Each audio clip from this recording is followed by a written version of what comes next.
नमस्कार दर्शकबिन, सगरमाथा टेलिभिजनको एसटिभी च्याटमा म यहाँलाई हार्दिक स्वागत गर्दछु। जीवराम भण्डारी आज यहाँहरू सामुन्ने उपस्थित हुनुहुन्छ ध्रुवहरि अधिकारी। उहाँ वरिष्ठ पत्रकार हुनुहुन्छ। उहाँसँग आज म समग्रमा केपी ओलीको नेतृत्वमा यो सरकार गठन भएको आगामी फागुन 3 गते ठ्याक्कै 1 वर्ष पुग्नेछ।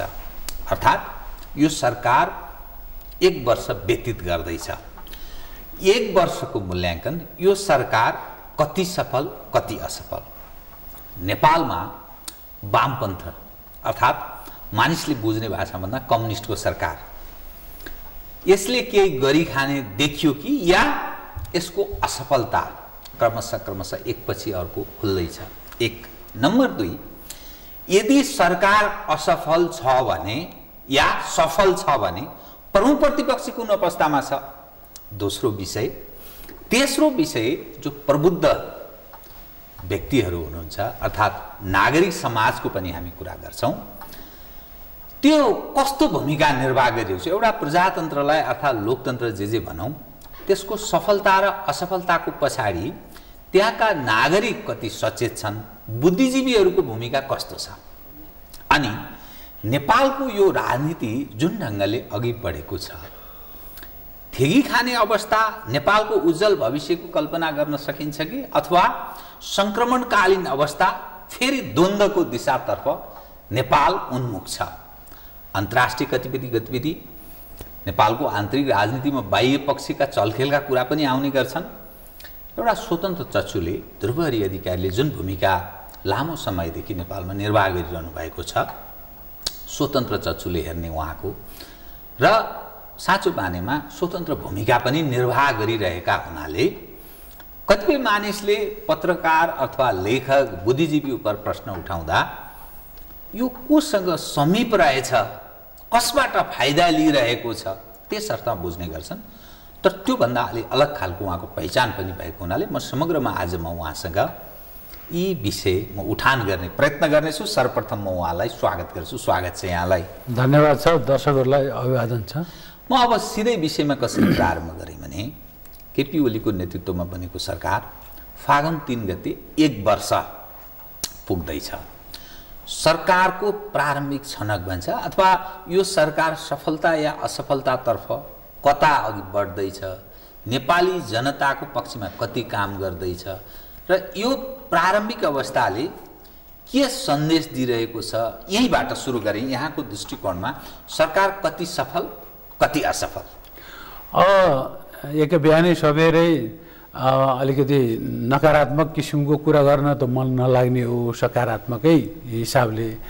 अब मैले चाहिँ के भन्न मन लाग्छ भने, सफलता असफलता भन्दा पनि राम्रो काम के भयो त भनेर 1 वर्ष, अब 1 वर्ष त अब 1 हप्ताको कुरा हो, पुगिहाल्छ। यो 1 हप्तामा केही चमत्कारै भइहाल्ला भन्ने त त्यस्तो केही छैन। किनभने यही क्रम हो, यही संयन्त्र हो, यही नेतृत्व हो, यहीका मान्छे हुन्, यहीका मतदाता हुन्, यहीको कम्युनिस्ट पार्टी हो। सबै किसिमको चाहिँ कुरा भयो हुनाले हामीले त्यो चमत्कारको अपेक्षा गर्नु चाहिँ नि ठिक छैन। एउटा राम्रो काम भनेको के भने, अपवादको रूपमा मैले चाहिँ नि भन्ने गरेँ, 2-4 चोटि भनिसकेँ। यो डाक्टर जगमान गुरुङलाई प्रज्ञा प्रतिष्ठानको उपकुलपति नियुक्त गर्नु बाहेक अरू राम्रो काम कहाँ के भयो म खोजी तलासी गर्दैछु, कहीँ फेला परेको छैन अहिलेसम्म। त्यसो भए हुनाले अब हाम्रो चाहिँ नि तपाईँको हेर्नु, सरकार सञ्चालन सेवाहरू कसरी पाइरहेका छन् जनताले, त्यो खानेपानीको सेवा होस्, अस्पतालको सेवा होस्, शिक्षाको सेवा होस्, यो सबै कुराहरूमा हामी कहाँ छौँ त भन्दाखेरि हामी गर्व गर्ने सक्ने ठाउँमा छँदै छैनौँ। के भने ए भनेर निराशाकै बाटो हेर्नुपर्ने अवस्थामा छ, होइन?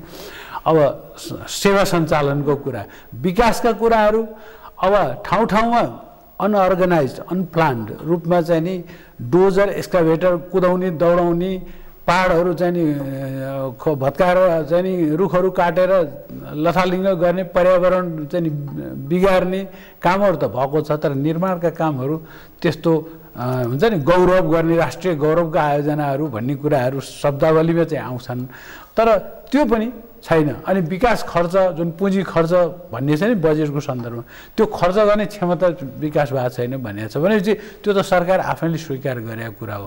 अहिले बिहान मात्रै रेडियो नेपालबाट नेकपाका प्रवक्ता नारायण काजी श्रेष्ठ बोल्दै हुनुहुन्थ्यो।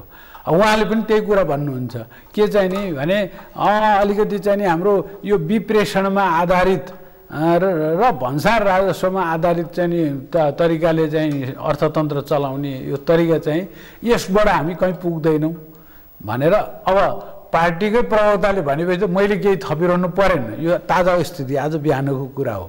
त्यसो भए हुनाले अब विकास पनि छैन, तपाईँको सेवा सञ्चालनको पनि समस्या छ।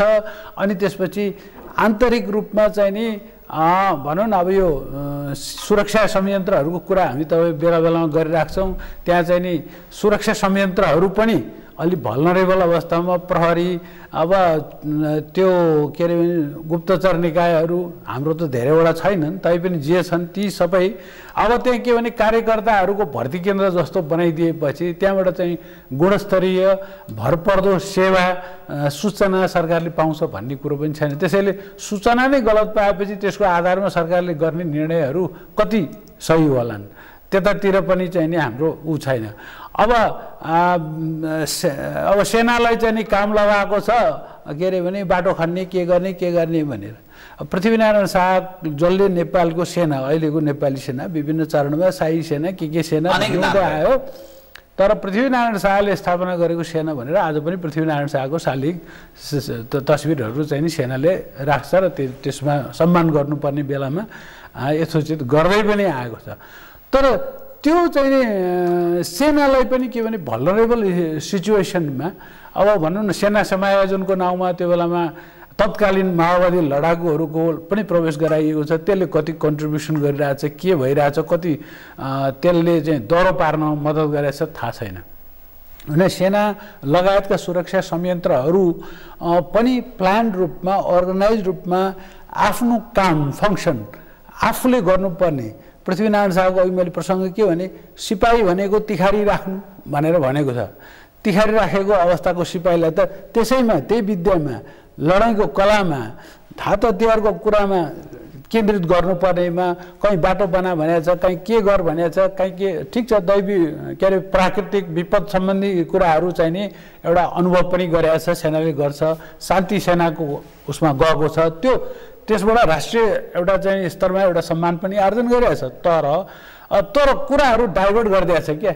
त्यहाँनिर निकुञ्जमा काम गर्ने, योमा काम गर्ने, त्योमा काम गर्ने भने चाहिँ मान्छेको सुरक्षा होइन कि मृगहरूको चाहिँ नि बाउ भालुको चाहिँ नि सुरक्षा गर्ने काममा खटाइदिएछ। यो पनि कुन प्राथमिकतामा पऱ्यो मैले थाहा छैन है। अब यो कतिपय कुरा पहिलेदेखि भएर आएको, कतिपय कुरा हालैका दिनहरूमा भएर आएको। पहिले गल्ती भयो भने अहिले सच्याउने कि नसच्याउने, यहाँ बारम्बार प्रश्न उठ्छ कि चाहिँ नि यो हाम्रो पालामा गरे हो र होइन, पहिलेकोले गरेको त पहिलेकोले गल्ती गर्यो हुनाले त अहिले मतदाताले भोट दिएर तपाईँलाई निर्वाचित गराएर पठाएको सुधार भनेर।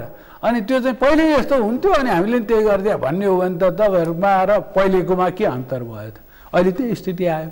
मान्छेहरू समग्रमा तपाईँको आजभन्दा 5 वर्ष अगाडि अथवा 2 वर्ष अगाडि अथवा 1 वर्ष, यही कुरा गर्छौँ हामी, 1 वर्ष अगाडि जति यहाँको आम जनता आम नागरिक बासिन्दा सुरक्षित छु, अलि व्यवस्थित छु, यो मुलुकमा नेपाली भएर बस्छु र मेरा सन्तान दर सन्तानले पनि यो मुलुक थेगी खाने भन्नुहुन्छ तपाईँहरूले बेला बेलामा त्यो थेगी खान सक्छन् भनेर आश्वस्त जुन हुन्थ्यो, आजको मितिमा त्यो छैन।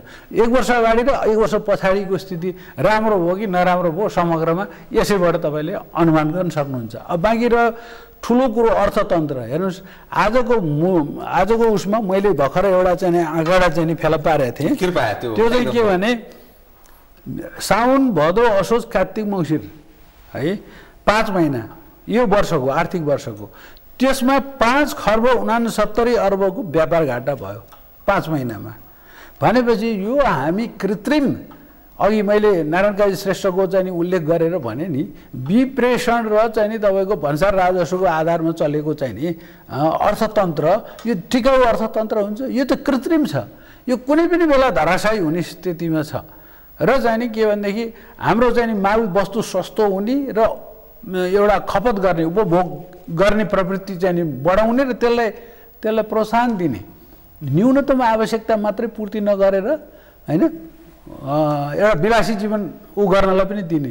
अब अर्कोतिर हेर्नुहोस् त्यसैसँग गाँसिएको नेपालको चाहिँ नि कृषकको चाहिँ तरकारी फलफुल जम्मै खेर गइरहेछ, दुध पोखिने हैन, गोलभेडा चाहिँ नि बारीमा डोजर लाउने के भइरहेछ नि, बन्दाकोपी यस्तो भयो भनेर हामी पढिरहेका छौँ अखबारहरूमा। यहाँ यस्तो हुने अनि विदेशबाट चाहिँ आयात हुने। अब यो कुरालाई रोकथाम गर्ने कि नगर्ने हैन, यो त छैन। त्यो रोकथाम गर्नेतिर कहीँ प्रयास सशक्त सङ्गठित प्रयास भएको देखिन्छ, त्यो केही पनि देखिँदैन। त्यसैले यी सबै कुरा हेर्दाखेरि र अब अहिले आएर भेनेजुएला, अब भेनेजुएलाको चर्चा चाहिँ नि अब नगरौँ भन्दाखेरि पनि हुन त सत्ताधारी दलका नेताहरूले प्रवक्ताले के भन्नुहुन्छ भने यो कुरो सिद्धिसकेको छ, कतिचोटि स्पष्ट गर्ने स्पष्टीकरण दिँदा हाल भइसक्यो। त्यो नबुझ्न चाहनेको लागि बेग्लै कुरा हो, होइन भने त्यो कुरा स्पष्ट भइसकेको छ, यो कुरो गर्नु नै बेकार छ, बेकार होइन। अब कुरा त निस्किएपछि जो चाहिँ नि त्यसले अर्थ खोज्छ, त्यसले एउटा निरूपण चाहिँ नि खोज्छ। त्यसैले भेनेजुएलाको कुराले भनेपछि नेपालले चाहिँ के भने परराष्ट्र मामिलामा पनि आफूलाई अलिकति सन्तुलित अवस्थाबाट असन्तुलित स्थितितर्फ धकेल्दैछ कि जानी नजानी, सबै जानै काम भएको छ भनी भन्दिनँ, तर कहीँ न कहीँ केही न केही ऱ्याङठ्याङ नमिलेर नि यो अवस्था आयो नि। अहिले कतिले हाँसोको पात्र बनाइरहेका छन्, त्यो हाँसोको पात्र हुने स्थितिको सिर्जना आफैले गरे हो। अब सत्ताधारी दल छ, त्यो विपक्षी दल भए भए पनि एउटा कुरो हुन्थ्यो। विपक्षी दलले पनि त्यो जुन शब्दावलीमा चाहिँ नि पहिलो प्रतिक्रिया निस्क्यो साम्राज्यवादी शक्ति, त्यसले गरिने प्रयास गरिरहेछ भन्ने शब्दावलीदेखि लिएर अमेरिकाको नामै लिएर मोडुरोको नामै लिएर समर्थन, अमेरिकाको नामै लिएर विरोध, सत्तारूढ दलको अध्यक्ष। अब त्यस्तो वक्तव्य तपाईँको विपक्षी दलकै भएको भए पनि नेपालको विपक्षी दलले त्यसरी गर्नु हुँदैन। यसको दुर्गामी अब सत्ताधारीले गरेको त झन् विचित्र भइहाल्छ नि। यसको दुर्गामी के प्रभाव? अब दुर्गामी प्रभाव त चाहिँ नि अब तत्काल भन्नुहुन्छ भने अब प्रधानमन्त्री उपस्थित भएको ब्रिफिङमा राजदूत गएनन्, अमेरिका राजदूत, तत्कालको कुरा त्यो पनि अप्रसन्नता नै जाहेर गरेको हो। अब त्यो अनौपचारिक कुराहरू चाहिँ बेलुका भेट भयो भन्ने सुन्यो, सायद यो उग्र तीव्र प्रतिक्रिया आयो, त्यसैले अलिकति साम्य गर्नुपर्छ भने प्रधानमन्त्रीज्यूकै पहलमा भएको हुनसक्छ। मलाई सूचना छैन, मेरो अनुमान के भने राजदूतले भेट्न चाहेका हुन् भन्ने भन्दा पनि उहाँले भेट्न चाहनुभयो होला।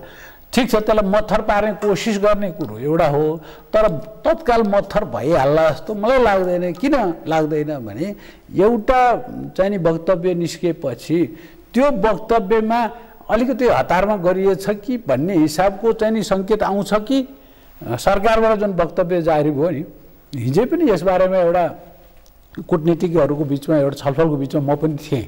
यहाँ ज्ञानचन्द्र आचार्यजी जो संयुक्त राष्ट्रमा पहिले ऊ पनि हुनुभयो, नेपालको प्रतिनिधि, पहिले परराष्ट्र सचिव पनि हुनुभएको, उहाँले पनि भन्नुहुन्थ्यो कि एकैचोटि सरकारको नै जे वक्तव्य आउँथ्यो त्यो आयो नि, त्यो आएको भए ठिक हुन्थ्यो। पार्टीको चाहिँ नि सत्तारूढ पार्टीको अध्यक्षले चाहिँ नि त्यो हतारिएर चाहिँ नि वक्तव्य दिएको जस्तो देखिन्छ, त्यसले गर्दा अलिकति कुरा बिग्रियो भन्ने चाहिँ नि कुरा गर्नुभयो। तर यहाँ त कस्तो देखिन्छ भने अहिले चाहिँ तीव्र चाहिँ नि रूपले बिग्रिएर गएको सिचुएसन के भने परिस्थिति चाहिँ अब नारायण काजी श्रेष्ठको कुरा म बारम्बार किन भनिरहेको छु भने उहाँ परराष्ट्र मन्त्री पनि भइसक्नु भएको मान्छे, उहाँ प्रवक्ता पनि जिम्मेवार मान्छे। उहाँले के भन्नुहुन्छ भनेदेखि चाहिँ नि नेपालले चाहिँ के भने विदेशी हस्तक्षेपलाई समर्थन गर्छ त हैन, भोलि अर्काको पर्यो भने के गर्ने, हामीलाई पर्यो भने के गर्ने भने हुन त त्यो हामीलाई पर्यो भने त के गर्ने त उहाँहरूले के गर्नु हो 62-63मा त्यो फेरि छुट्टै छलफलको पाटो हुन्छ है, हस्तक्षेप थियो कि थिएन कि भन्ने कुरा त अब भूमिका अनेकौं प्रश्न छ, त्यो त्यतातिर नजाउँ। अहिले भेनेजुएलामा केन्द्रित हुँदाखेरि चाहिँ के भने अब त्यो हामीले जे बोल्नु पर्थ्यो हाम्रो अध्यक्षले त्यही बोल्नुभयो भनेर उहाँले फेरि अडानको शब्दावलीमा आयो। त्यसपछि फेरि ऊ चाहिँ नि के सचिवालयको तर्फबाट महासचिव विशु पौडेलले सही गरेको वक्तव्य अहिले पछिल्लो चाहिँ त्यो आयो र त्यसमा पनि शब्दावलीमा अलिकति नरमपन देखिए तापनि भेनेजुएलाको प्रकरणमा हाम्रो चाहिँ नि स्पष्ट अडान छ, हाम्रो स्थिर छ विचार, तरमाथि केही परेको छैन। हामी असंलग्न र पञ्चशील यी शब्दहरू र राष्ट्रसङ्घको बडापत्रका कुराहरू यस्तै चाहिँ नि भनिएको छ। तर पटक पटक यो भनिरहनु पर्ने उहाँहरूलाई पनि आवश्यकता किन पर्यो भने समाजमा जुन चाहिँ नि जनमानसमा जुन चाहिँ नि एउटा जिज्ञासा उत्पन्न भएको छ त्यो चाहिँ नि सम्बोधन पुरा भइसकेको रहन्छ, अहिले पनि छैन। त्यसैले त्यो प्रश्न त उठ्छ। हेर्नुहोस्, अब अर्को कोणबाट पनि हेर्न सकिने रहेछ यो कुरालाई। जब उहाँहरूले हो भन्नुपर्ने कुरा भने हो, हामी चुकेका होइनौँ, हामी झुकिएका होइनौँ, हामी हतार गरेका होइनौँ भन्नै पर्ने कुरो भनिएको भनेपछि त ओहो, यसो भए त यो त क्रान्तिकारी क्षय भएको कम्युनिस्ट जुन पार्टीको कुरा हामी गरेर छौँ त्यही कुरा गर्नुभयो होला उहाँ। भेनेजुएलामा चाहिँ नि मदुरोलाई समर्थन, त्योभन्दा अगाडि हुगो चाभेज होइन। अब अहिलेको चाहिँ नि परिस्थितिमा उहाँहरूले त्यसरी सम्बोधन गरे भन्दाखेरि त क्रान्तिकारी छवि देखाउनलाई गर्दाखेरि भनेपछि हामी लेफ्ट हौँ, हामी कम्युनिस्ट हौँ भनेपछि त कता कति त्यो चीनसँग चाहिँ नि सहमति लिएर अथवा चीनको बोली बोल्न सकिन्छ कि भनेर होइन, सहमति लिएर र अथवा उसँग प्रिय हुनका लागि, निकट हुनका लागि दुईटै कुरो हुनसक्छ। अर्को चाहिँ एक थरी के छ भने भारत र चीन दुईटैको लक्ष्य फेरि कतिपय कुरामा चाहिँ फेरि उनीहरूको मिल्छ पनि, कतिपय कुरामा प्रतिस्पर्धा छ, विवाद छ, कतिपय कुरामा मिल्छ। त्यो के भने नेपालमा पश्चिमाहरूको उपस्थिति र चलखेल चाहिँ नि यो हुन दिनु हुँदैन भन्नेमा त उत्तर पनि दक्षिण पनि सहमत छन्। मलाई लाग्छ एकै धारणा बन्छ। धारणा मलाई के लाग्छ भने जुन केही महिना अगाडि वुहान भन्ने ठाउँमा मोदी र होइन नरेन्द्र मोदी र चाहिँ नि सी जिनपिङको चाहिँ 4 दिनसम्म अनौपचारिक शीर्षस्थ वार्ता भयो। त्यो 4 दिनसम्म चाहिँ नि दुई पक्षको वार्ता हुँदा यो बिचमा परे नेपालको बारेमा चर्चा भएन होला भनेर त भन्न सकिँदैन। उनीहरूको एक तहमा एउटा किसिमको सहमति, त्यो के सहमति भने पश्चिमा प्रभाव, युरोपियन युनियन, अमेरिकन, यो सम्पूर्ण पश्चिमा प्रभाव चाहिँ नेपालमा पर्न थाल्यो, त्यसले गर्दा त्यो रोक्नुपर्छ भन्नेमा दुवै थरीको एउटा सहमति बनेको यो अवस्थामा चीनको पनि यो कुरा हो, भारतको पनि अब प्रचण्डका चाहिँ विभिन्न अवतार भएका छन्, टोपी विभिन्न लगाएको बेला छ। अब एउटा मान्यताले के भन्छ, यो अर्को कोण मात्रै मैले बताइरहेको छु, यो नै फाइनल होइन, यही नै अन्तिम सत्य भन्न खोजे होइन। यो कोणबाट हेर्दाखेरि चाहिँ के भने भारतको भनौँ दिल्लीको, भारत भने सिङ्गो भारत भने होइन, भारतको जनता भने पनि होइन है, त्यो दिल्ली जसले चाहिँ नि एउटा अङ्ग्रेजका जमानाको चाहिँ नि यो उत्तराधिकार हामीले पाएको, त्यसैले हामीले यताउता हेरिराख्नुपर्छ, पालो पहरा गर्नुपर्छ भनेर जुन आफूलाई दिएको भूमिका जुन छ त्यो अन्तर्गत चाहिँ नि अब नेपालमा चाहिँ नि यो 2062-63मा त मूल प्रवाहमा माओवादीलाई ल्याउने काममा त चाहिँ नि दिल्लीको पनि 12 बुँदे समेतका माध्यमबाट चाहिँ भूमिका भएको छ। त्यसले गर्दा त्यो चाहिँ नि सहमति जो पश्चिमाहरू चाहिँ नि यहाँ चलखेल गर्न नपाउन्, उपस्थिति बढाउन नपाउन् भनेर चाहना गर्ने भारतीय पक्ष पनि को प्रसन्नता भएर अथवा सहमति भएर उहाँले चाहिँ त्यो निकालेको हुनसक्छ। अब यो अनुमान गर्न सकिने कुरा, किनभने अडान छ हाम्रो, हामी पहिलो वक्तव्यबाट तलमाथि भएका छैनौँ भनेर जब भनिन्छ भने त्यसको पछाडि त केही छ।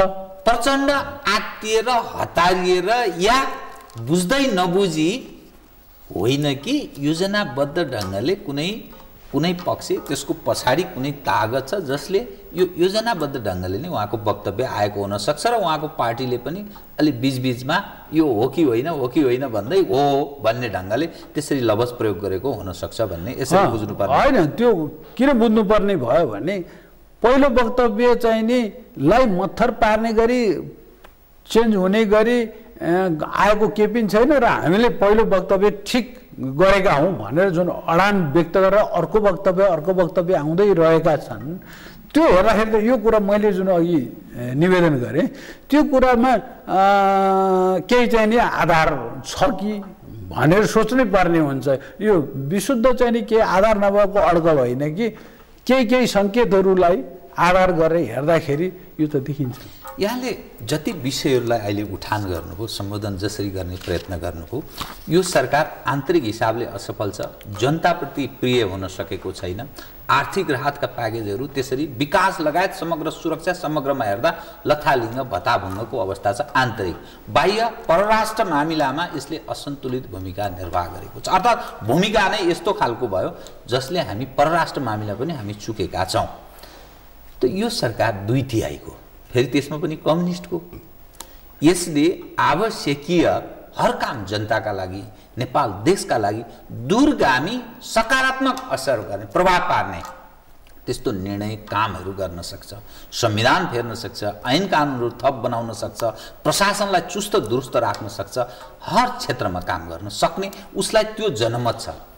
त किन गर्दैन? किन यो एकपछि अर्को यो रूपमा प्रस्तुत भइरहेको छ? यसको पछाडिको कारण के हुन सक्छ? अयोग्यता या अरू कुनै प्रयोजन? अब तपाईँले अयोग्यताको पनि कुरा गर्नुभयो, अयोग्यता पनि होला, किनभने जुन सन्दर्भको जुन स्तरको योग्यता र निर्णय क्षमता चाहिने अवस्थामा मुलुक छ, त्यो अवस्थामा चाहिँ नि अयोग्यता पनि एउटा समस्या होला। किनभने धेरै ठुलो आकारको राजनीतिक दलको व्यवस्थापन गरेको पनि अनुभव छैन, पहिलोचोटि गरिँदैछ। अब सङ्क्रमणकाल भन्ने शब्द चाहिँ नि त्यो प्रचलनमा छ। हुन त 3 तहको चुनाव सकियो, त्यसपछि संविधान आयो पहिले, अनि त्यसपछि 3 तहको चुनाव सकियो, अब सङ्क्रमणकाल भन्ने है। अब त्यो हिसाबले सङ्क्रमणकाल सिद्धियो भन्ने छ। तर तपाईँको चाहिँ नि उहाँहरूकै पार्टीमा चाहिँ नि एउटा राम्रै स्थान राख्नुहुने शङ्कर पोखरेलजी हैन, जो मुख्यमन्त्री पनि हुनुहुन्छ कतै है। अब उहाँले नै के हो भने सङ्क्रमणकाल मात्रै होइन कि असाधारण सङ्क्रमणकालमा छ मुलुक भन्नुहुन्छ। यो केही दिन यताको कुरा हो भने अब जो सञ्चालन गर्ने हो उहाँहरू नै असाधारण सङ्क्रमणकालमा छन् भनेपछि अब हामीले थपिरहनु भनिरहनु पर्ने कुरो के छ? हामीले त्यो के भने त्यो स्पष्ट भइसकेको कुरालाई फेरि थप्नु भनेको चाहिँ के भने हामीले त्यसलाई गिजोल्ने जस्तो मात्रै हुन्छ। जो कुरा उहाँहरू नै स्वीकार गर्नुभएको छ त्यो राम्रो, तर स्वीकार गर्नु एउटा पाटो हो। तर स्वीकार गरिसकेपछि त्यसलाई सम्बोधन गर्ने उपायहरू अवलम्बन गर्ने र त्यसमा निख्रिएर जाने है, निर्णायक चाहिँ ढङ्गले अगाडि बढ्ने काममा चाहिँ केले रोक्यो भन्ने कुरा चाहिँ अब मलाई के लाग्छ भने यो एउटा विवेचना, घटनाक्रमले देखाएको विवेचना हो। त्यो के भने यो जुन पार्टीमा जुन 2/3 कुरा गर्नुभयो यहाँले, 2/3 छेउछाउमा छ, त्यहाँ चाहिँ उपेन्द्र यादवहरूलाई पनि ल्याएर उ गरेर अब त्यसमा चाहिँ ठुलो उ छ। बेला बेलामा त्यसको चर्चा पनि भइरहन्छ, ठाउँको ठाउँ 2/3 घमण्ड भन्ने शब्दावलीहरू पनि आइरहन्छ। तर त्यो घमण्ड होला नहोला, मलाई चाहिँ नि घमण्डै प्रदर्शन हरेकमा भएको छ भन्ने जस्तो चाहिँ लाग्दैन। तर त्यो 2/3 चाहिँ नि तपाईँले भने जस्तो संविधान, यो जुन अहिलेको संविधान छ नि, अब यो संविधान आफैमा विवादास्पद छ, त्यसमा मधेसका कुरा मात्रै छैन नि, धेरै कुरा छन् है। त्यतिले पनि विवादास्पद छ। यो चाहिँ अन्तर्विरोधको पुलिन्दा भन्छु म यसलाई, अहिलेको संविधानलाई। तर के भने यसको विकल्पमा अर्को नहुन्जेल हामीले यसैलाई आधार मान्नु पर्यो, टेक्नु परेको अवस्था छ। तर यो संविधानलाई चाहिँ संशोधन गरेर तपाईँको यो हेर्नुहोस् है, गर्न सक्ने थ्योरिटिकली सैद्धान्तिक रूपमा भन्नुहुन्छ भनेदेखि यत्रो 2/3 संविधान संशोधन हुनसक्छ। संविधान संशोधन गरेर हरेक 5 वर्षमा निर्वाचन हुनेछ भन्ने जुन अहिलेको व्यवस्था छ, हरेक 25 वर्षमा हुनेछ भन्ने गर्न पनि सकिन्छ, गर्न सक्नुहुन्छ उहाँहरूको त्यो चाहिँ क्षमता छ। कानुन त यो विवादास्पद भए पनि संविधान त उहाँहरूको त्यो क्षमता छ।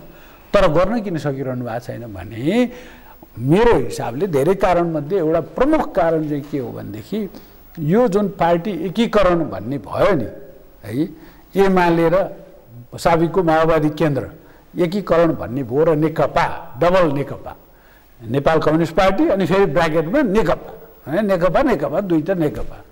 अब नेकपा डबल भयो, 2 जना अध्यक्ष, यो पनि एउटा चाहिँ विचित्रको अवस्था, कतिन्जेल हुने, ठिक छ तत्कालमा मिलाउँदाखेरि यस्तो भयो। तर दुईटा अध्यक्ष हुने भन्ने कुरा यो चाहिँ नि के भनेदेखि तदर्थ मात्रै हो, तत्कालको कुरा। अब लामो समय गइसक्यो र उहाँहरू साङ्गठनिक एकीकरण उहाँहरूको जुन हुनुपर्ने तलदेखि माथिसम्म अब एउटा सचिवालय बन्यो स्थायी बनेकै तलसम्म गएकै छैन। त्यसैले त्यसमा जुन स्ट्रेन्थ हुन्छ त्यो 2/3 स्ट्रेन्थ त त्यहाँबाट आउने हो नि त, त्यो संयोजन हुन सकेका छैन। र तपाईँ हामी पत्रकारहरू अनौपचारिक रूपमा औपचारिक रूपमा यी पार्टीका कार्यकर्ताहरू नेताहरू साबिकको एमाले साबिकको माओवादी र अरू माओवादी अरू पार्टीहरू वामपन्थी यिनीहरूसँग औपचारिक अनौपचारिक हाम्रा कुराहरू हुँदाखेरि त्यहाँ चाहिँ त्यो मिलन बिन्दु चाहिँ नि नजिक भएको देखिँदैन। त्यसैले यो जुन बाहिरबाट चाहिँ नि एक हो हामी 2/3 यहाँ त्यहाँ भन्ने जुन छ नि त्यो कुरामा चाहिँ नि तपाईँको विश्वसनीय हुने विश्वास गरेर भर पर्न सकिने स्थिति छैन। अब यिनीहरू एउटा फेरि गाँसिन पुग्यो। तपाईँकै कार्यक्रममा पनि आउनुभयो सायद भीम रावलजीले, त्यो बेलामा जुन चाहिँ नि एसिया पेसिफिक होली वाइन यी सब प्रसङ्ग आयो नि, त्यो बेलामा कति कति प्रष्ट भएर आयो कि उहाँहरूको बिचको चाहिँ नि एउटा भिन्नता है। अब यी कुराहरू चाहिँ नि माथिल्लो तहमा पनि प्रष्ट भए जस्तै तल तल तल तल तहमा पनि छ। त्यसले गर्दा कसैले मिलाइदियो, यो कृत्रिम मिलाइदियो, दुई टाउका मिलाइदियो, त्योभन्दा मुनिको अवयवहरू हुन्छ नि हात गोडा औँला सबै चाहिँ नि सबै शरीर मिल्न पर्यो नि त एक हुनलाई त, त्यो चाहिँ नि भएको अवस्था छैन र निकट भविष्यमा भइहाल्ला भने जस्तो पनि मलाई लाग्दैन। महाधिवेशन एकताको नामको कहिले हुने तल संयन्त्र कार्यदल भन्नेले त काम गर्न सकेका छैन। पङ्गु भयो भनेर लेखेको थियो हिजो दृष्टि भन्ने पत्रिकामा म पढ्दै थिएँ, कार्यदल पङ्गु भयो भनेर। होइन त्यो मिलाउनको लागि बनाइएको, त्यसले प्रतिवेदन पनि दिनसकेका छैन, हुन सकेन भनेर त उहाँकै नेताहरूले भनिरहनु भएको छ।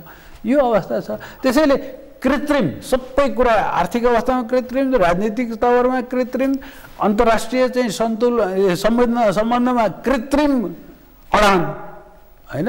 कृत्रिम के हो अर्थमा भन्छु भनेदेखि तपाईँ यो टिकाउ कुरै होइन। नेपालले अब असंलग्न पनि भन्ने अनि त्यहाँबाट चाहिँ म मोडुरोको पक्षमा छु अमेरिकाको विपक्षमा छु भनेपछि कसरी असंलग्न भयो र? त्यो हामीले भने हुनाले असंलग्न भयो भन्नु चाहिँ एउटा कुरा हो। उहाँहरूले भने मात्रै मान्नुपर्ने, आफ्नो विवेकहरू सबै छोडिदिनु पर्ने, आफ्नो क्षमता बौद्धिक क्षमतामा चाहिँ नि आधारमा विश्लेषण गर्न पाउन बन्द गर्नुपर्ने हो भने चाहिँ बेग्लै कुरा। नत्र त नाङ्गो यथार्थ भन्छन् नि, त्यसलाई कसरी ढाकछोप गर्नुहुन्छ? हत्केलाले सूर्यलाई छेक्न सकिन्छ? नेपालीको पुरपुरोमा सुख लेखेको छैन। यसको अर्थ यसरी बुझ्नु कि लामो समय सङ्क्रमणकालको नाममा गयो, अस्थिरता यस कारण कि बहुमतको सरकार कहिले बनेन भन्ने नाममा गयो, बित्यो बहुमतको बन्यो, तैपनि यो अवस्था छ। तपाईँले बहुत धेरै धेरै विषयहरू उठान गरिदिनु भयो। ल सरकार पक्ष बहुमत यत्रो छ, यसले त गर्न सकेन। सरकार गलत मार्गमा गयो भने अर्थात् त्यो सरकारले राम्रो काम गर्न सकेन भने त्यसलाई ठिक मार्गमा ल्याउन, सचेत गराउन, सतर्क गराउन, जनताप्रति उत्तरदायी जिम्मेवार, मुलुकको प्रति जिम्मेवार बनाउन प्रमुख प्रतिपक्ष नागरिक समाज, बुद्धिजीवी सशक्त जो हाम्रा समाजका विभिन्न खाले सङ्गठित पक्षहरू, उनीहरूको चाहिँ भूमिका कस्तो रह्यो त? यो समग्र अहिलेसम्मको 1 वर्षको यो अवधिलाई हेर्दा सरकार असफल छ, सब क्षेत्रमा असफल छ। प्रमुख प्रतिपक्ष सहितका यो पक्षको चाहिँ भूमिका कस्तो देखिन्छ? अब यो प्रमुख प्रतिपक्ष भन्नुहोस् वा समग्रमा प्रतिपक्ष जुन तपाईँले समेटेर भन्नुभयो कि चाहिँ नि यो नागरिक समाज, बौद्धिक समुदाय, अनि अब तपाईँ हामी नै सञ्चार माध्यमका चाहिँ मान्छे छौँ, यो सञ्चार माध्यम पनि त्यसैभित्र पर्छ। अब हामी कमजोर भएछौँ, यो बुझ्नु पर्यो होइन। भने मतलब यो संसदभित्रको पार्टी नेपाली काङ्ग्रेस जुन अहिले अब सङ्ख्याको हिसाबले जतिसुकै सानो भए पनि त्यो अरू सानाभन्दा ठुलो छ। त्यसैले अलि त्यो तङ्ग्रेको चाहिँ छ कि छैन? तङ्ग्रेको छैन, फेरि आन्तरिक द्वन्द्व उत्तिकै छ, उनीहरूको नेतृत्वमा खिचातानी उत्तिकै छ र विफल भइसकेको नेतृत्वले पनि म सफल हुन्छु भनेर चाहिँ नि त्यहाँ कुरा गर्दाखेरि त्यो युवा जमातहरू चाहिँ त्यो विद्रोहमा प्रकट भएर प्रकट नभएर विद्रोहमा निस्किएका छन्। त्यसैले त्यो भाँडिएको घर जस्तो देखिया छ, बिग्रेको घर जस्तो। त्यो एक मत हुने हो भने, एक स्वर हुने हो भने त्यसले पनि आवाज त सुरुले निकाल्न सक्थ्यो संसदभित्र, एउटा त्यो पाटो। अर्को, यो मुलुकमा यत्रो बेरसम्म हामी कुरा गर्दाखेरि भ्रष्टाचार भन्ने शब्द त उल्लेख गरेनौँ, तर उल्लेख गर्नै पर्दैन, किनभने यो पनि फेरि घाम जतिकै छर्लङ्ग छ। अब यहाँ भ्रष्टाचार कुन क्षेत्रमा छैन? भ्रष्टाचार भन्नाले अब अनियमितता, आर्थिक अनियमितताको कुरा गरे। भ्रष्ट आचार भन्ने शब्दले त अरू नैतिक कुराहरू पनि हुन्छन्, तर त्यो जम्मै मूल्य मानेर बिग्रिरहेछ, त्यो पनि बिग्रिरहेछ होइन, त्यो पनि बिग्रिरहेछ। अब यहाँ युनिभर्सिटीको प्रोफेसर भएर वर्षौँ बसेका मान्छे चाहिँ नि महिला के अरे छात्रहरूलाई चाहिँ नि यौन शोषण गर्थ्यो भन्ने कुराहरू आइरहेको छ। यी सारा कुराहरू चाहिँ आइरहेको छ। कहाँ चाहिँ नि बुद्धिजीवी युनिभर्सिटीको प्रोफेसर, अब जेठा मामाको भाङ्राको धोती, कान्छा मामाको कुन गति, हेर्नुहोस्। त्यसै भए हुनाले यी सबै कुरा अनाचारहरू पनि छन्, तर जुन आर्थिक अनियमितताको कुरो चाहिँ अलिक फोकसमा आउँछ। ठिक छ, हामीसँग एउटा यही विवादग्रस्त भएको संविधानले भए पनि स्थापना गरेर राखे अख्तियार भन्ने छ, सतर्कता केन्द्र भन्ने छ, प्रहरी छन्, प्रमुख जिल्ला अधिकारी अहिले पनि चाहिँ नि बहाल छन्, तिनको सबको पर्छ त्यहाँ। अब तर के भने जानेर नजानेर सबैलाई एउटै डालोमा हाल्नु त अपराध हुन्छ, त्यस्तो त नगरौँ। तर त्यहाँ पनि सबै 100% खराब छैनन् समाजमा, त्यसरी असल मान्छे पनि छन्, आफ्नो निष्ठामा आफ्नो इमानमा नडगमगाइकन बसेका मान्छे थोरै छन् र त त्यो यतिसम्म अडिएको छ त। त्यो थोरैले नै यसलाई अडाएको छ, ज्यादती गर्नेहरूलाई ठेकिरहेको छ। नत्र त त्यो पनि हुन्न हुँदो त के हुन्थ्यो, आयो बलि सक्थ्यो होला होइन। त्यो चाहिँ नि के भने अब भ्रष्टाचार जताततै छ। अब यो यता आर्थिक अनियमितताको कुरा लाखौँ करोडौँको, अनि प्रतिपक्ष कमजोर, प्रतिपक्ष किन चाहिँ नि गर्दैन भन्नु पनि तिनीहरू कुरा फेरि त्यहाँ पनि आउँछ। त्यहाँ के भने अब त्यहाँ मिलीभगत छ, काले काले मिलेर खाउँ भाले भन्ने चाहिँ नि एउटा शब्दावली, कतिपय कुराहरू मिलेको छ। अब त्यो चलाउँदाखेरि के भनेदेखि मेरो पनि मान्छे पर्छ, अथवा मैले स्वीकृत गरेको परियोजनाको पनि त्यहाँ लेनदेन भएको कारोबार भएको कुरो खुल्न जान्छ, तपाईँ पनि खुल्छ भने तपाईँ पनि चुप लाग्नु, म पनि चुप लाग्छु भनेर गरिएको पनि कतिपय कुराहरू छन्।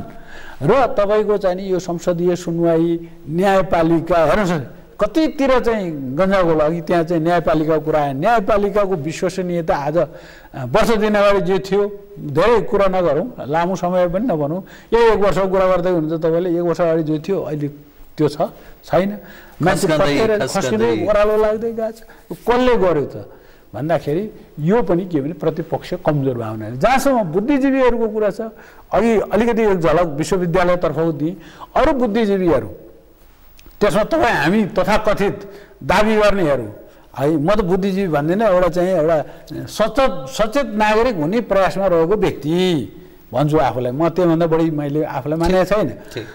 तर हामी पनि के छौँ भनेदेखि हामी मध्ये पनि कतिपय चाहिँ नि बाध्यताले हो, आर्थिक बाध्यताले हो, अथवा महत्त्वाकांक्षाको बाध्यताले हो।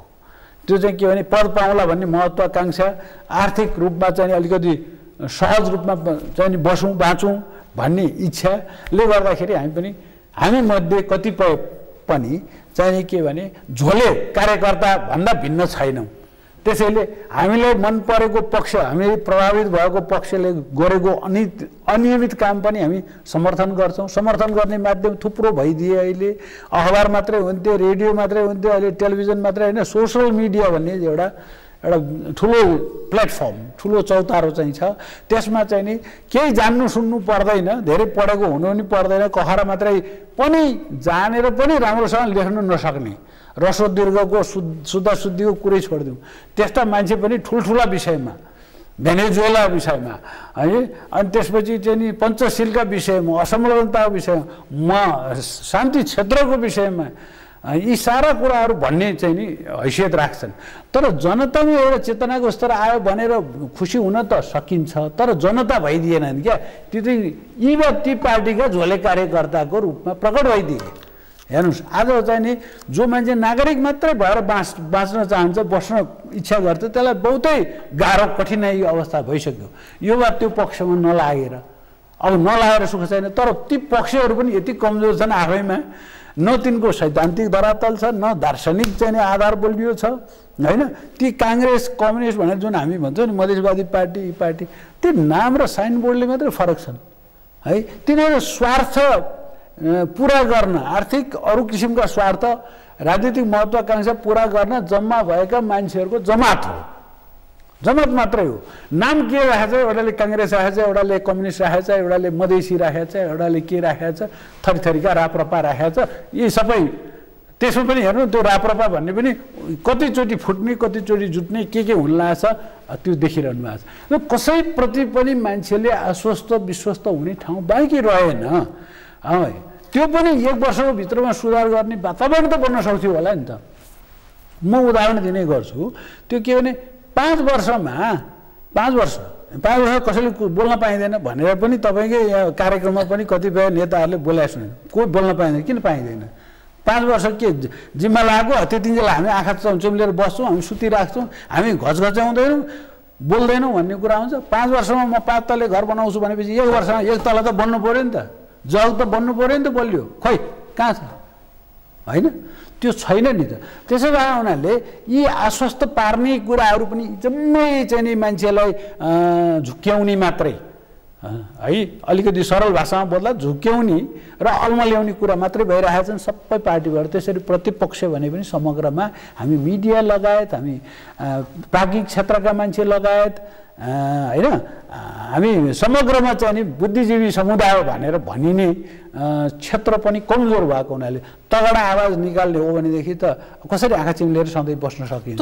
तर त्यो भएन। सरकार फेरि यहाँ बसेर अझ अर्को कुरा भन्छु, यहाँ बसेको छ नेपालमा है, नागरिकता लिएको छ, नेपालकै नागरिकता सोझो माध्यमबाट घुमाउरो माध्यमबाट के ल्याएको छ, राजधानी बोकेर नेपालकै चाहिँ नि राजधानी बोकेर देश विदेश गएको छ, तर गाली चाहिँ बिहानदेखि बेलुकासम्म नेपाललाई नै गर्छ। यस्तो चाहिँ नि नैतिकता एउटा इमान्दारीबाट विमुख भएको बौद्धिक समुदायको ठुलो अंश, सानो अंश हामीले अपवाद छोडौँ भने त्यस्तो छ। त्यसो भए उनीहरूले हामीले त्यहाँ पनि आशा गर्ने ठाउँ देखिएन क्या।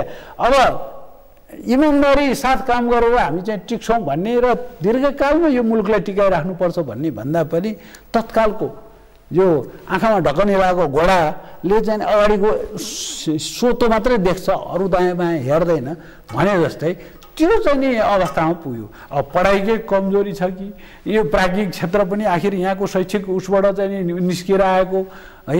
अब यी पढेका मान्छेहरू धेरै छन्, खोइ के पढेछन् के पढेछन्, एमए पास गरेका मान्छेले 2 पेज नेपाली शुद्ध लेख्न सक्दैन, अङ्ग्रेजी शुद्ध लेख्न सक्दैन, कस्तो स्तरको पढाइ भएछ भनेपछि अब हामीले आशा केबाट गर्ने? त्यसैले निराशाको पिक्चर यो तस्बिर चाहिँ देखिन्छ। अब के गर्ने त भन्नु होला तपाईँले? अब मलाई थाहा छैन के गर्ने, तपाईँ सुझाउनुहोस् अनि म फेरि मैले यसैमा थपेँ। सत्ता पक्ष त्यो अवस्थामा छ, प्रमुख प्रतिपक्ष त्यो अवस्थामा छ, सानाको कुरै नगरौँ, उनीहरू कता छन् कता अत्तो पत्तो छैन। त्यो गर्ने हुन्छ के त? किनभने मुलुक सहज ढङ्गले चल्न सक्ने अवस्था छैन, भरोसायोग्य व्यक्तित्व पनि छैन। जुन सिस्टममा हामी प्रवेश गरेका छौँ यो सिस्टम थेगिन्छ कि थेगिँदैन भन्ने प्रश्न पनि मानिस गर्छन्। यसै सन्दर्भमा परराष्ट्रको कुरा गर्नुभयो, पश्चिमाहरूको वक्तव्य 9-9वटा राष्ट्रसङ्घ सहित युरोपियन युनियन, अमेरिका लगायत कतिपय विषयले देशका जिम्मेवार राजदूत या विभिन्न जिम्मेवार व्यक्तित्वहरूको संयुक्त वक्तव्य 9वटाको सामूहिक रूपमा आएको छ। सङ्क्रमणकालीन न्याय उप तिमीहरूलाई हामीले जुन ठाउँमा छोडेका थियौँ, जे जिम्मेवारी दिएका छौँ, आशय त्यो प्रकृतिको छ, के गर्दैछौ भनेर त्यसरी उनीहरूले प्रश्न पनि उठाएको अवस्था। यो समग्रले विकल्प के त? हाम्रो त केही सर्वत्र लथालिङ्ग भत्ताभुङ्ग, हामी आफ्नो स्वत्व आफ्नोपन पनि के हो हामी यो देशका निर्णायक व्यक्ति हौँ कि को हौँ भन्ने खालको स्थिति पनि देखेको छ। यसलाई कसरी हेर्नु? अब यही छ, तपाईँले सङ्क्रमणकालीन न्यायको प्रसङ्ग भन्नुभयो, अघि आएको थिएन। अब यो सङ्क्रमणकालीन न्यायको बारेमा पनि के भने अब बेपत्ता पारिएको आयोग होइन, त्यसपछि चाहिँ नि बेपत्ता पारिएकोहरूलाई छानबिन गर्ने आयोग, अनि सत्य निरूपण अनि दुईटै आयोगको म्याद चाहिँ नि यही 1-2 दिनमा सकिँदैछ। अब त्यो म्याद सकिएपछि त्यसलाई म्याद थपेर फेरि चाहिँ नि एउटा अल्मल्याउने र समय लम्ब्याउने र आर्थिक साधन स्रोतको दुरुपयोग गर्ने भन्छु। किनभने तुरन्त टुङ्ग्याउन प्रयास नगरेर लम्ब्याउने प्रयास गर्ने, त्यतातिर सरकारको उन्मुख भएको छ। विधेयक पनि फास्ट ट्र्याक, हेर्नुहोस् है, हरेक कुरा फास्ट ट्र्याक भनिदिएको छ। अब मान्छेसँग डिस्कसन गर्ने समय पनि छैन, त्यो संसद भने पनि त्यसै जोक जस्तो बनाएको छ क्या। किनभने गम्भीर कुराहरूमा जस्तो नागरिकताको कुरा, ऊ कुराहरू त साह्रै गम्भीर मामला हुन् नि, त्यसमा चाहिँ विस्तृत रूपमा छलफल विभिन्न कोणबाट हेरिनुपर्ने। अन्यत्र देशका प्रचलन के छ, हामी दुईटा ठुला देशका बिचको सानो जनसङ्ख्या भएको देशको चाहिँ नि हामीले के थेक्न सक्ने के नथेक्ने, खै त्यो दीर्घकालीन सोच के पनि छैन। त्यसैले त्यो 9वटा निकायहरूले चाहिँ नि संयुक्त वक्तव्य निकाले, त्यो के भने संयुक्त राष्ट्र र अन्तर्राष्ट्रिय मापदण्ड अनुसार काम हुन्छ कि हुँदैन, त्यो मेलमिलाप उसको र उसको हामी चाहिँ नि अलिकति त्यसबारेमा हामीलाई चासो भएको छ भन्छन्।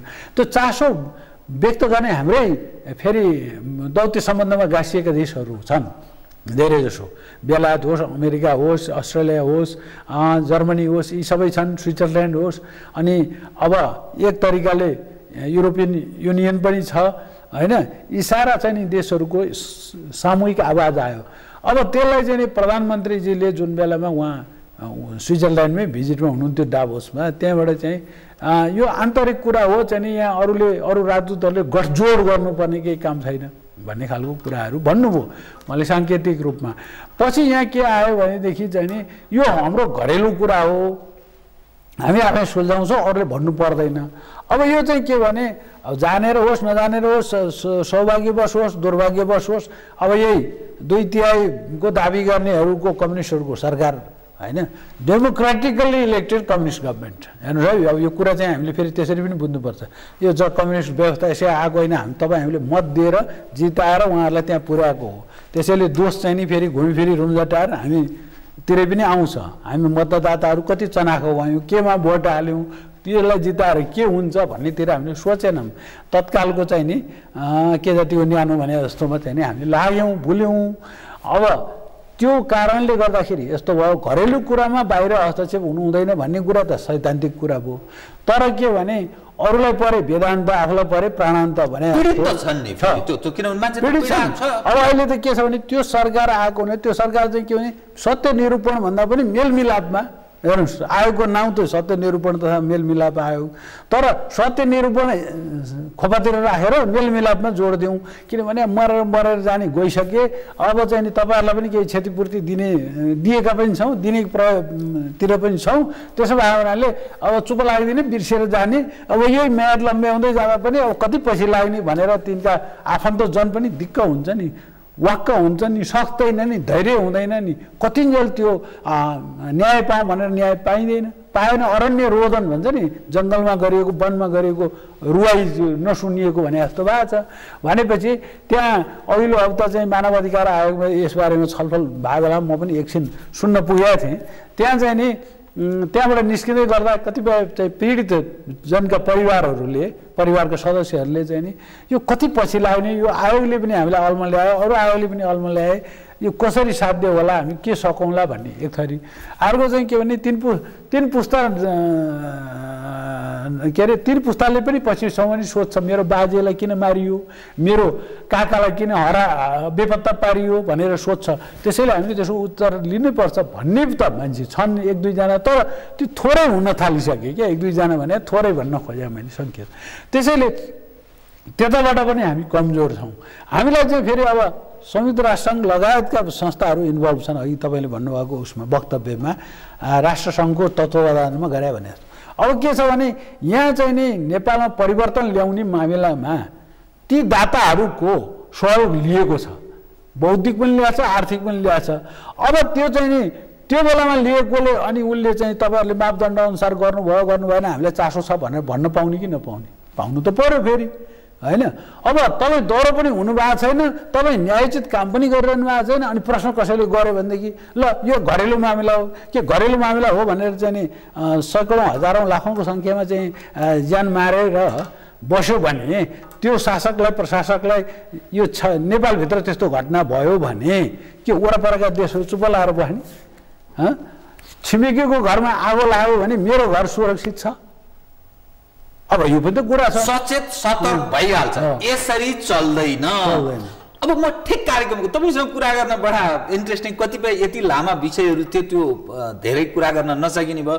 संक्षिप्तमा दुई विषयको एकदम संक्षिप्तमा सम्बोधन गरिदिनु होला।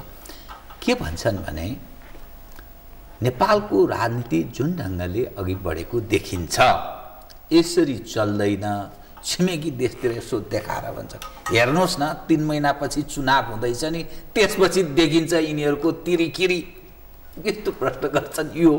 र यो सँगसँगै जोडिएको यो हाम्रो जो सन्तुलनको तपाईँले जुन कुरा गर्नुभयो, किन यो असन्तुलित हुनुपर्ने, यो देशका जिम्मेवार नागरिक, जिम्मेवार नेता जसलाई बनाइएको छ, नेता जसलाई चयन गरे मत दिए जनताले, त्यो मानिस जान असन्तुलित प्रायोजित ढङ्गले कसैको कुनै न कुनै रोलको डडटको रोल भन्छ नि, त्यो रोल प्ले गरिरहेको हो कि या ज्ञानको अभावले यो भइरहेछ? यसको संक्षिप्तमा एकदम कृपया। अब आफू आफैमा सचेत नभएर सजग नभएर पनि त्यो भएको छ। तर त्यही हो, फेरि कमजोर भएपछि र केही रिक्तता भएपछि त्यो चाहिँ अर्कोले खेल्छ, चल्छ। अब यहाँ 3 महिनापछि चुनाव हुन्छ अनि त्यसपछि तिरिखिरी देख्यौला भन्ने कुरा पनि, अब त्यो 3 महिनापछिको चुनावले कस्तो किसिमको परिणाम ल्याउँछ भारतमा, हैन? अब अहिलेकै पार्टीको सरकार, नरेन्द्र मोदीको सरकारले फेरि चाहिँ निरन्तरता पाउने हिसाबले चुनावी परिणाम आयो भने एक किसिमको परिस्थिति बन्छ। अर्को किसिमले आयो, त्यहाँ चाहिँ गठबन्धनहरू बन्ने भए काङ्ग्रेस, भारतीय काङ्ग्रेस लगायतको भनेदेखि जुन सम्भावना म कम देख्छु, जतिसुकै राहुल गान्धी, प्रियङ्का गान्धी यी सबै कुराहरू चाहिँ नि अहिले आइरहेको छ। किनभने त्यो गान्धी परिवारको नामले पनि चाहिँ नि प्रभाव पार्न सकिन्छ कि भनेर प्रियङ्कालाई अहिले हालसालै प्रवेश गराइयो। यी सारा कुरा हुँदै पनि त्यस्तो सङ्गठित चाहिँ नि हुन सकेको अवस्था छैन। तर पश्चिमा शक्तिहरू, अमेरिका, युरोपका शक्तिहरू चाहिँ नि नरेन्द्र मोदी जसको हिन्दुत्वको पृष्ठभूमिबाट जितेर आएको हो, त्यो बिजेपी भन्ने पार्टी नै, भारतीय जनता पार्टी भन्ने नै हिन्दुत्वको नामबाट आएको, यो कुनै गोप्य कुरा होइन। अब त्यो चाहिँ नि त्यो सरकारमा नरहोस्, नआओस्, नजितोस् भन्ने चाहना मात्रै होइन कि त्योसँग सम्बन्धित त्यो कुरालाई, त्यो परिणाम ल्याउने कुरालाई मद्दत पुग्न सक्ने संयन्त्रहरूलाई प्रत्यक्ष परोक्ष रूपमा प्रयोग गरिराखेका छन् पश्चिमा शक्तिहरूले। त्यो कुरा सायद नरेन्द्र मोदीको सरकारलाई, नरेन्द्र मोदीलाई पनि जानकारी हुनसक्छ। अब त्यति हुँदै पनि जतिसुकै पश्चिमाहरूको बल भए पनि अहिलेको यतिखेरको दृश्य हेर्दाखेरि पूर्वानुमान गर्न सकिने के भने त्यति ठुलो बहुमत सन् 2014को जस्तो त नहोला, तर के भने राम्रै बहुमतबाट चाहिँ नि यो बिजेपी चाहिँ फेरि सत्ता सञ्चालनको निरन्तरता दिने क्रममा चाहिँ नि रहन्छ भन्ने छ। त्यो भयो भने नेपाल चाहिँ नि नेपालको जुन हिन्दू चरित्र पहिलेको थियो त्यो मासियो, जबरजस्ती यो जम्मै जालझेल प्रपञ्चबाट मासिएको छ है। त्यो नेपाली जनतासँग सोधेको पनि छैन। अन्तिम घडीमा त्यही त म अघि संविधान अन्तर्विरोधको पुलिन्दा हो भने मैले त्यसै होइन, त्यहाँ संविधान जारी गर्नुभन्दा केही साता अगाडि मात्रै भएको जनताको राय बुझ्दाखेरि रायले के दिएको थियो? संहितामा जाने पक्षमा पनि दिएको थिएन, धर्मनिरपेक्ष गराउने पक्षमा पनि दिएको थिएन, जबरजस्ती गरिएको छ। यो जबरजस्तीको कुराले त अड्ने कुरो त छैन। त्यसैले एउटा चाहिँ वातावरण बन्न सक्छ कि अर्को 5 वर्ष चाहिँ नि भारतमा लोकतान्त्रिक परिपाटी भएको देश। अब चीनको कुरा निर्वाचन पद्धति नै बेग्लै छ, हामी त्यसको छुट्टै सन्दर्भमा कुरा गर्न सक्छौँ। त्यहाँ पनि निर्वाचन पद्धति त छ, तर एउटा बेग्लै किसिमको छ जुन हामी अभ्यस्त छैनौँ। त्यसैले हामी अहिले हेर्नुपर्छ। तर भारतको चाहिँ निर्वाचन पद्धतिबाट त हामी पनि त्यसैमा अभ्यस्त भएको हुनाले हामी जान्दछौँ। त्यसैले त्यसले पनि परिस्थितिमा त्यताको निर्वाचनको परिणामको पनि प्रभाव त पर्नु अनिवार्य छ, अपरिहार्य छ, पर्छ। तर यहाँको चाहिँ नि आखिर त अन्ततोगत त नेपालकै जनता नै सजग हुनुपर्ने, सचेत हुनुपर्ने। र अब त म के भन्छु भने आत्मसमीक्षा 1 वर्षको कार्यकाल सकिएको सन्दर्भपछि अब यी दुईटा पार्टीहरू नमिलेको अवस्था, मिलेर पनि नमिलेको अवस्था, अनि त्यसपछि सरकारले चाहिँ नि प्रगति गर्न नसकेको अवस्था, लथालिङ्ग भत्ताभुङ्गको स्थिति यसबाट चाहिँ नि अब मतदाताहरू तपाईँ हामीहरू नै आत्मसमीक्षा गर्ने प्रस्थान बिन्दु हुनुपर्छ। किनभने हामीले ठेगानमा मत खसालेको भए त अर्कै परिणाम आउने रहेछ। आज यो के भएको नि भनेर टाउको ठटाउनु पर्ने अवस्था हामी हुने रहन्छौँ भनेपछि कुरा चाहिँ मतदातामा आएर जोडिन्छ। यो नाबालक नेपालीको कुरो नगरौँ, जनता भनेर गोलमटोल भाषा पनि प्रयोग नगरौँ। मतदाताहरू जिम्मेवार छन्। तिनी चाहिँ नि कतैबाट प्रभावित भएर लोभ लालचमा फसेर गर्दाखेरि चाहिँ दीर्घकालमा हाम्रै समाज, हाम्रै परिवार र हाम्रो मुलुकको अस्तित्वमा प्रश्न चिन्ह आउने चाहिँ स्थितिमा पुर्याउने रहेछौँ भनेर आत्मसमीक्षा तीबाट थाल्नु उपयुक्त हुन्छ। यसले नयाँ परिस्थिति पनि बन्न सक्छ है। यहाँले जुन सङ्केत गर्नुभयो, हस् कार्यक्रममा आइदिनु भयो। केही विषय अरू उठाउनु जरुरी थियो तर समयले हामीलाई यतिसम्म साथ दियो। धन्यवाद। यति कसो कुराहरू पनि छलफलमा आउन सक्यो र जनस्तरमा एउटा बहसका बुँदाहरू प्रक्षेपण गर्न सकियो भने त्यो पनि उपलब्धि नै मानौँ अहिलेलाई। धन्यवाद छ। आदरणीय दर्शकवृन्द, उहाँ हुनुहुन्थ्यो ध्रुवहरि अधिकारी, वरिष्ठ पत्रकार, नेपालको पछिल्लो देखिएको राष्ट्रिय र अन्तर्राष्ट्रिय कतिपय जोडिएका विषय उप कुराकानी गर्दै म लगायत मेरो सम्पूर्ण युनिटलाई कार्यक्रमबाट बिदा दिनुहोस्। तर सगरमाथा टेलिभिजन हेर्दै रहनुहोला। नमस्कार।